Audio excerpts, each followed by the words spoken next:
مثال دی جاتی ہے جب مومن کی روح کو قبض کی جاتی ہے تو ایسے ہے جیسے ایک پھول سے خوشبو نکل جائے، لیکن اگر اس کے برعکس دیکھا جائے ایک غیر مومن کی روح جب نکلتی ہے تو ایسے ہوتی ہے جیسے ریشمی کپڑے کو خاردار درخت پر ڈال کر کھینچ دیا جائے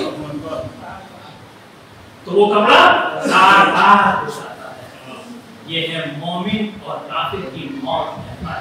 ہمیں کون سی موت چاہیے یہ ہمیں خود بنانا ہے، اس پر خود عمل کرنا ہے، کون سے راستے پر چلنا ہے۔ ہمیں کردار صاحب کردار ہونا چاہیے، صاحب کردار کے لیے ہمیں قوانین الہی پر عمل کرنا ہوگا۔ کہا جاتا ہے اگر کردار اچھا ہوگا تو ہم ماننے کے لیے تیار ہیں۔ بہت بہت شکر تعلیم ہوں۔ آج دنیا شہرت، عزت، مال، دولت، بلڈنگ، پاور، طاقت اس پر فخر کرتی ہے۔